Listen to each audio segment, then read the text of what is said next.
ये भाई साहब अपनी कैप उतार के और कैमरे की स्क्रीन घुमा दें, ये वीडियो क्यों बना रहे हैं यहाँ पे? जरा एक बार कैप हटा के कैमरे की तरफ अपना चेहरा कर देंगे। जो चीज गलत होता है ना, इन लोग गलत नहीं बोलते हैं, इसीलिए गलत को गलत बोलने में, अगर गलत को बोलते तो इतना ज्यादा इन लोग को नहीं बोला जाता गलत। आप तिलक पर सवाल उठाने वाले, ये क्या है? तरीका सही नहीं है, दोबारा हाथ नहीं आना चाहिए। तो महावीर मिश्रा जी कह रहे हैं कि आप नाम लिख लेने से कोई मिश्रा हो जाता है क्या? कोई अब्दुल कूदा होगा घर पे? अगर इसको तिलक से दिक्कत है तो तिलक हमारी शान है, तिलक हमारी शान है। ये होता कौन है तिलक पे बोलने वाला? योगी महाराज ने हमारे यशस्वी और भावी, अभी यशस्वी मुख्यमंत्री हैं और भावी प्रधानमंत्री ने आकर डायरेक्ट बोल दिया। क्या बोला? कि मौलाना भूल गया था, यूपी में काबा, यूपी में बाबा। समझ गए? उसने बोला था कि मैं मिट्टी में मिला दूंगा। आज एक से एक माफिया उत्तर प्रदेश का मिट्टी में मिल चुका है, और जो बचे हुए भी हैं जमानत नहीं ले रहे हैं, जमानत नहीं ले रहे, और वो भी मिल जाएंगे। तो सीधी सी बात ये है, आपको तो बल्कि मैं कहूंगा देश को गर्व होना चाहिए कि जो 5 किलो राशन की लाइन में लग रहा हो, जो सारी फ्री सुविधाएं ले रहा हो, जो देश में टैक्स ना दे रहा हो, उसका योगदान कैसा? योगदान तो आपका मेरा है अगर हम टैक्स दे रहे हैं तो। जो टैक्स ही नहीं दे रहा है, कमलेश तिवारी मारे गए इसी नारे के तहत, चंदन गुप्ता मारा गया इसी नारे के तहत, उदयपुर में कन्हैयालाल दर्जी मारे गए इसी नारे के तहत, उमेश कोले मारे गए, प्रवीण नेतारू मारे गए, सुहास सेठी मारे गए, कितने इसी नारे के तहत मारे गए वो लोग। ये कहते हैं कि मुसलमान डर के जी रहा है देश में। लगता है ऐसे डर के जी रहा है? नहीं, मुसलमान क्यों डरेगा? उसका देश नहीं है। बिल्कुल भाई उतनी आजादी हिंदुओं ने दी, उतनी मुसलमानों ने दी, तो आप बात करने का पूरा आ गए। तो बताइए बरेली में जो हुआ, क्या लगता है कि सही हुआ कि गलत हुआ? देखो, अब मेरे को इतने मतलब न्यूज नहीं देखता हूँ मैं, ना इतनी नॉलेज है। भाई बोल रहे हैं कि वो उनको आज्ञा नहीं मिली है। अगर आज्ञा परमिशन नहीं थी तो वो गलत है, अगर परमिशन मिली है उसके बाद हो रहा है तो सही है। अगर क्या आगे परमिशन जब नहीं मिली है तो सारा गलत है वो। इसमें क्या बड़ी बात है भाई? यही बात है कि जब फिलिस्तीन को लेकर रैली निकलती है तो परमिशन मिलती है, परमिशन के साथ पूरी रैली निकाली जाती है, तो लोग फिलिस्तीन के लिए सपोर्ट में आते हैं कि भाई हमारे लोगों के साथ जो हो रहा है वो गलत हो रहा है, नहीं होना चाहिए। तो देश में अगर बरेली में परमिशन नहीं थी और वहाँ दंगे हुए, तो कब देश का मुसलमान आएगा सड़कों पर बोलेगा जिन उन्होंने जो किया वो गलत? हम बोल रहे हैं अगर उन्हें परमिशन नहीं मिली है, अगर वो दंगा फैला रहे हैं, उन्हें परमिशन नहीं मिली है, वो गलत है। इसमें कोई भी हो, मुस्लिम हो, हिंदू हो, सिख हो, ईसाई हो, कोई भी हो, कोई सा भी रिलीजन हो, अगर उन्हें परमिशन नहीं मिल रही है वो दंगा फैला रहे हैं, वो गलत है। दंगे तो करते ही नहीं हिंदू ने, कभी सुना हिंदू ने कभी दंगे किए? मुस्लिम दंगे करते हैं, इसका मतलब है मुस्लिम दंगे करते हैं क्या? नहीं, मुस्लिम दंगे करते हैं हर बार मुस्लिम दंगे करते हैं। आप गलत कह रहे हो। नहीं, ये आपने गलत बोला कि हर बार ये माइक हाँ बिल्कुल, मैं बताता हूँ। मैं ये कह रहा हूँ कि करते हैं भाई। देश में ऐसे कितने दंगे जो हिंदुओं ने किया है? एक भी दंगा बता दो मुझे, एक भी। मैं तो बोल तो रहा हूँ, एक भी दंगा, एक भी जगह का नाम। दंगा किसी ने नहीं किया ना, मान लेते हैं। ये भाई साहब अपनी कैप उतार के और कैमरे की स्क्रीन घुमा दें, ये वीडियो क्यों बना रहे हैं यहाँ पे? जरा एक बार कैप हटा के कैमरे की तरफ अपना चेहरा कर देंगे। हाँ भाई, तिलक लगा रखा है बंदा। हाँ, तो है ना। असल में ये जो प्रोपेगेंडा चलाना होता है ना, यही चलाना होता है, यही चल रहा है। ये आप लोग यही चलाएंगे। तिलक लगा के जो खड़ा है वो प्रोपेगेंडा चला रहा है असल में और कुछ नहीं, यही है। तुम्हारे सुन, आप इधर क्या? एक सेकंड, लेकिन सुनिए मैंने कहा इधर आइए, इधर आइए जनाब, जनाब इधर आइए, जनाब इधर आइए। आप कह रहे हैं कि टीका, मेरे टीके से दिक्कत है आपको? नहीं, दिक्कत नहीं है। असल में जो आप अभी जो प्रोपेगेंडा का बना रहे हैं ना, असल यही। बरेली में नहीं हुआ दंगा, नहीं हुआ बरेली में दंगा, नहीं हुआ बरेली में दंगा, हुआ कि नहीं हुआ? प्रॉब्लम क्या जानते हैं? जो चीज गलत होता है ना, इन लोग गलत नहीं बोलते हैं, इसीलिए गलत को गलत बोलने में, अगर गलत को बोलते तो इतना ज्यादा इन लोग को नहीं बोला जाता गलत। नाम बता दो अपना, नाम बता दो। प्रोपेगेंडा बता रहा है, प्रोपेगेंडा बता रहा है इसको। सुनिए अपना नाम बताना एक बार। नाम महावीर मिश्रा। महावीर मिश्रा। हाँ। महावीर मिश्रा को आधार कार्ड दिखाओ ना। अच्छा, आईडी कार्ड दिखाओ। चल भाई। नहीं, आज ये महावीर मिश्रा नाम है, महावीर मिश्रा नाम है। प्रॉब्लम यही है बॉस, इस देश में अगर इंसान को भाई साहब दिखाइए आईडी। भाई साहब आईडी, प्रॉब्लम यही है। भाई साहब आईडी, इंसान भाई साहब नेपाल में सुना गोदी मीडिया आ जाओ। तुम भी कोशिश कर लो, तुम भी कोशिश कर लो, आ जाओ। देख आ गया भाई। जनाब नाम भाई काय को sorry, what is sorry?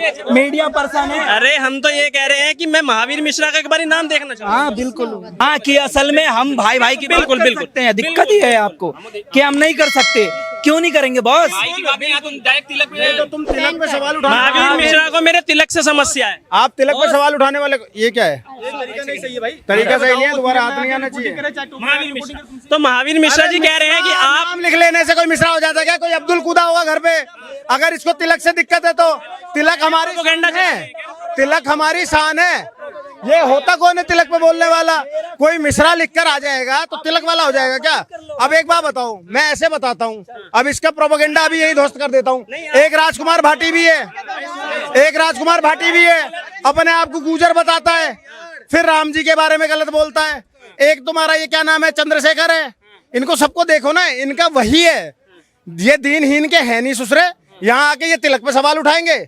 Mishra नाम लिख देने से कुछ नहीं होता है, क्या पता खून अब्दुल का हो, कूद गया हो अब्दुल। अजीब बात है। तिलक लाके प्रोपेगेंडा चला रहे हो। नहीं तो मैं बता तो रहा हूँ, ये तिलक मेरी शान है, इसको तो किसी का बाप नहीं हटवा सकता। ये तिलक और ये चोटी, इसके लिए तो हमने और हमारे पुरखों ने जान गंवाई है। और ये होते कौन है, इनकी औकात क्या है ससुरों की? एक बार एक घमंडी राजा ने एक ब्राह्मण की चोटी खुलवाने का पाप किया था, समूल नाश हो गया था और मौर्य वंश की स्थापना हो गई थी। सोच कर देखो। तो ये तिलक पे और इस पे चोटी पे कभी कोई आएगा ना तो उसकी बखिया उधेड़ दी जाएगी। लेकिन वो कह रहे हैं कि जो बरेली में हो रहा है वो प्रोपेगेंडा चलाया जा रहा है, वो बरेली में जो हो रहा है वो सिर्फ भाईचारा बिगाड़ने की कोशिश की जा रही है। देखो बरेली में तो किसी को कुछ भी, अब अगर और भी जवाब चाहिए, योगी महाराज ने हमारे यशस्वी और भावी, अभी यशस्वी मुख्यमंत्री हैं और भावी प्रधानमंत्री ने आकर डायरेक्ट बोल दिया। क्या बोला?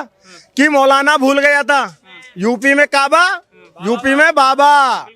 समझ गए?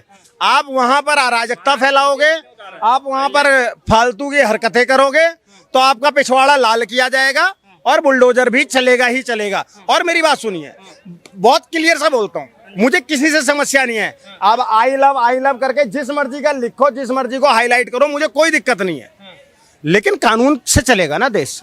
मैं अभी एक वीडियो देख रहा था, दिल्ली की है वो वीडियो, वहां पर पुलिस वाला इतनी शालीनता से कह रहा है भाई आपके पास परमिशन नहीं है, आप लोग चले जाओ, लेकिन वो प्यार से बात कर रहा है ना, तो उसमें ये चौड़े हो रहे थे, वो अकेला पुलिस वाला है। तो अगर अभी यही यूपी में भी पुलिस ने बरेली में जब इनसे शांति की अपील करी, शांति से बोला कि आप लोग चले जाइए, आप लोग यहाँ तक आ गए, अब इससे आगे न जाइए और चले जाइए, तो ये पुलिस वालों से बदतमीजी करने लगे। अब वर्दी से बदतमीजी करोगे तो भाई साहब फ्रंट फुट पे तो हमारी वर्दी होती है ना, और अगर वर्दी हमारे लिए हमेशा खड़ी होती है, अगर हमें छोटी से छोटी चीज होती है तो हम सबसे पहले पुलिस को बुलाते हैं। ठीक है, तो जब पुलिस के साथ में खड़े होने की बात आएगी तो अगर हम देश के जिम्मेदार नागरिक हैं तो हम वर्दी के साथ क्यों नहीं खड़े होंगे, डंके की चोट पे खड़े होंगे। वो तो कह रहे हैं कि आई लव मोहम्मद के, अपने नबी के लिए मोहम्मद मतलब प्यार जाहिर करना क्या गलत है? क्यों वहाँ लाठीचार्ज किया गया? क्यों आप उस पे आने से तो की रजा पे लगाने की तैयारी है? आप समझे नहीं, आप अपने नबी से प्यार करते हो, आप करो प्यार, ना मुझे कोई समस्या है ना देश में किसी को समस्या है, लेकिन आप प्यार करने के कानूनी तरीके से ही तो रैली निकालोगे ना। अगर हम लोग भी अपनी शोभा यात्रा निकालते हैं या जागरण भी करते हैं तो हम बकायदा जाते हैं थाने से लेटर लिखकर परमिशन लेकर आते हैं और फिर करते हैं। कोई जुलूस निकलता है, कोई शोभा यात्रा निकलती है, उसकी परमिशन ली जाती है। आप परमिशन लो, प्रशासन डिसाइड करेगा उतनी दूर में निकालो।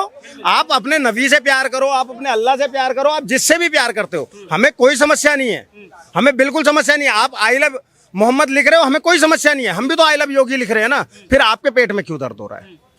हम अपने मुख्यमंत्री से प्यार करते हैं, हम अपने प्रधानमंत्री से प्यार करते हैं, फिर आपके पेट में क्यों दर्द हो रहा है भाई? इसलिए योगी जी कह रहे हैं जहन्नुम का टिकट कटवा दूंगा। हाँ, मुख्यमंत्री का मैं बता देता हूँ, जहन्नुम का टिकट ऐसा है, जो लोगों को नालक जहन्नम की बात कर रहे हो, जो देश को भड़काने की और देश को गड्ढे में ले जाने की सोचता हो, उसका तो टिकट कटना ही चाहिए। जो देश को आप हो, ये सारे लोग निर्दोष हैं बेचारे। अगर कोई व्यक्ति इनमें आके डंडा बजाने लग जाए तो उसको सहानुभूति देनी चाहिए, डंडे से उसकी सेवा करवानी चाहिए। आप बताइए, सेवा बढ़िया होनी चाहिए। जो ये लोग जो कर रहे हैं ना, ये सिर्फ देख में ये दिखा रहे हैं कि हम लोग इतनी हमारी तादाद बढ़ चुके हैं, ये मूर्खता दिखा रहे हैं। ये हिंदू तत्व को एक जगाना चाहते हैं। हिंदू तत्व क्या है कि एक बच्चा भी है ना, वो सोचता है यार हम पे एक मक्खी नहीं मरेगी, हम मक्खी नहीं, क्योंकि हमारा रहम दिल है। लेकिन जो देश की सीमा पे हम 90% देश की सीमा पे हम लोग हैं जो पूरे देश की सेवा में और समर्पित रहते हैं और अपना गला कटाने की पूरी हिम्मत रखते हैं। लेकिन इनको हाँ भैया आपसे वही सवाल रिपीट करूंगा कि योगी बाबा कह रहे हैं कि जहन्नुम का टिकट कटवा देंगे, उनके पेट में इसलिए दर्द है। एक मुख्यमंत्री कैसे कह सकता है भैया जहन्नुम का टिकट कटवा देंगे? भाई मुख्यमंत्री की जिम्मेदारी है पूरे प्रदेश की सुरक्षा, और अगर आप सुरक्षा से खिलवाड़ करोगे, अगर आप कानूनी दायरे को तोड़ोगे, आप कानून से अलग जाओगे, तो वो मुख्यमंत्री जरूर, और सिर्फ कह नहीं रहा है, वो जहन्नुम की टिकट कटवा देता है। ये मिसाल है, मिट्टी, उसने बोला था कि मैं मिट्टी में मिला दूंगा। आज एक से एक माफिया उत्तर प्रदेश का मिट्टी में मिल चुका है, और जो बचे हुए भी हैं जमानत नहीं ले रहे हैं, जमानत नहीं ले रहे, और वो भी मिल जाएंगे। तो सीधी सी बात ये है, आपको तो बल्कि मैं कहूंगा देश को गर्व होना चाहिए कि हमें उत्तर प्रदेश, देश के सबसे बड़े सूबे का सबसे बड़े मुख्यमंत्री ने उत्तर प्रदेश को भय मुक्त प्रदेश बना दिया है। और आज आप लोग सिर्फ उत्तर प्रदेश में यही बात करते हो कि योगी जी ये कह रहे थे, आप लोग उत्तर प्रदेश के विकास की बातें क्यों नहीं करते हो? नंबर 1 हो गया है, रेवेन्यू जनरेशन में नंबर 1 हो गया उत्तर प्रदेश। वही उत्तर प्रदेश जिसको किसी टाइम पे गुंडा राज, माफिया राज कहा जाता था, आज वो उत्तर प्रदेश नंबर 1 हो गया भारत के अंदर में रेवेन्यू जनरेशन में। आप क्या बातें कर, आप उस पर बात करिए ना। जो लोग आते हैं कहते हैं कि विकास की बातें नहीं होती, इसकी बातें, आओ करो। योगी महाराज ने चौओर से सुरक्षित कर दिया है उत्तर प्रदेश को।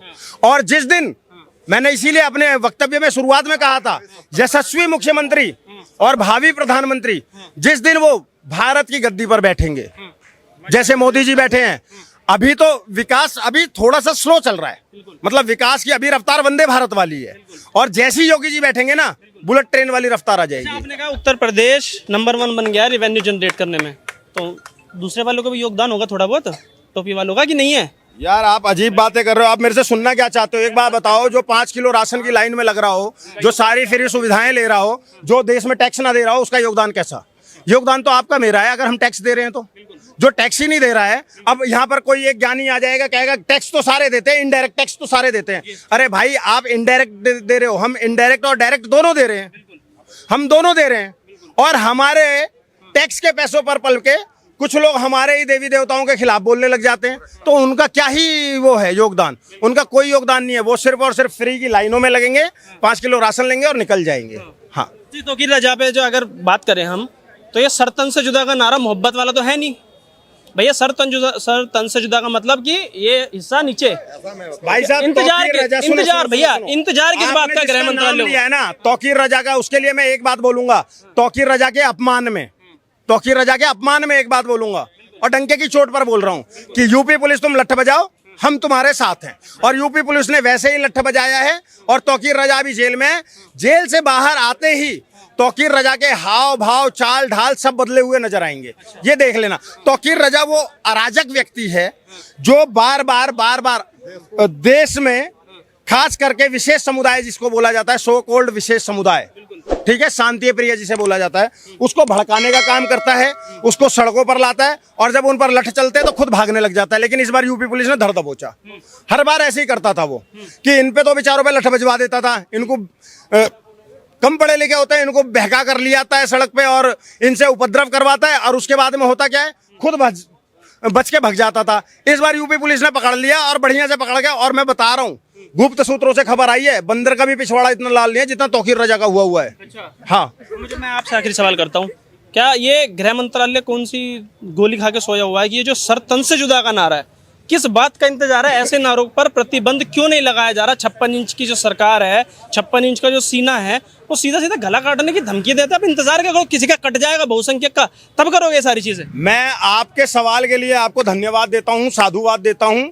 एक पत्रकार का ये धर्म होता है ऐसा सवाल पूछना, और बहुत ही उम्दा सवाल है। और आपके सवाल में मैं अपनी आवाज मिलाता हूँ कि सच में मोदी जी और योगी जी, क्या समस्या है देश में एक ऐसा कानून पारित करने में कि ये सर तन से जुदा के नारे को नफरती नारा बनाया जाए, दंगाई नारा बनाया जाए, आतंकी नारा बनाया जाए, और इस पर बैन लगाया जाए। वो आए दिन सर तन से जुदा का नारा देकर आप कह रहे हो किसी का कट जाएगा। काटा गया भाई साहब इस देश के अंदर में। कितने नाम बताऊं आपको? कमलेश तिवारी मारे गए इसी नारे के तहत, चंदन गुप्ता मारा गया इसी नारे के तहत, उदयपुर में कन्हैयालाल दर्जी मारे गए इसी नारे के तहत, उमेश कोले मारे गए, प्रवीण नेतारू मारे गए, सुहास सेठी मारे गए, कितने इसी नारे के तहत मारे गए वो लोग। और इसमें सिर्फ सरकारों का ही वो नहीं है। अब मेरा एक प्रश्न और भी है, पत्रकार महोदय, अगर हो सके तो ये जरूर चलाना, उन दोगले हिंदुओं से कब तक सोते रहोगे? अरे कब जागोगे? जब तुम्हारे घर में आंच आ जाएगी तब जागोगे क्या? और एक मिसाल के तौर पर एक बता देता हूँ, बचपन में सुना था, बचपन में सुना था और आज मेरे जहन से आज तक नहीं निकला, और कहीं ना कहीं वो सच साबित होता जा रहा है कि जब देश जल रहा था मैं चुप था कि मेरा प्रदेश थोड़े ही है। आग प्रदेश तक पहुंची मैं तब भी चुप था कि मेरा डिस्ट्रिक्ट थोड़े ही है। आग डिस्ट्रिक्ट तक पहुंची मैं तब भी चुप था कि मेरा मोहल्ला थोड़े ही है। आग मेरे मोहल्ले तक पहुंची और मैं चुप था कि मेरी गली थोड़ी ही है। आग मेरी गली तक पहुंची मैं तब भी चुप था कि मेरे पड़ोसी का मकान थोड़ी ही है।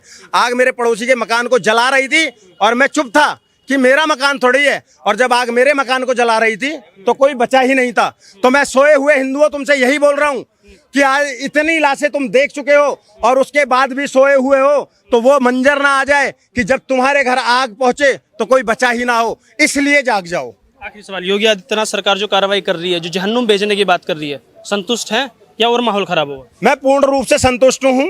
जो भी अराजकता फैलाएगा, जो भी दंगा फैलाएगा, जो भी हेट स्पीच देगा, उसका इलाज सिर्फ उत्तर प्रदेश में ही नहीं पूरे देश के अंदर में योगी बाबा की मिसाल बननी चाहिए। और योगी बाबा को देखते हुए हर प्रदेश का मुख्यमंत्री ये ठाने कि मेरे प्रदेश में जो भी अराजकता फैलाएगा, जो भी कानून तोड़ेगा, हेट स्पीच देगा, उसका पिछवाड़ा बंदर की तरह लाल होगा और उसके घर पे बुलडोजर चलेगा। चलिए बहुत बहुत शुक्रिया, आपने समय दिया। तो सवाल यही है कि यह सरतन से जुदा का नारा आखिर कब तक देश में ऐसे ही चलता रहेगा, कब इस पर बैन लगाया जाएगा और इस नारे का सहारा लेकर कब तक हिंदुओं को ऐसे ही मारा जाएगा। इस पूरी जो घटना घटी है बरेली में, अपनी राय कमेंट बॉक्स में जरूर बताएं और सरतन से जुदा को लेकर अपनी राय कमेंट बॉक्स में जरूर बताएं। फिलहाल इस वीडियो में इतना ही। वीडियो पसंद आए तो शेयर, चैनल को सब्सक्राइब जरूर करें।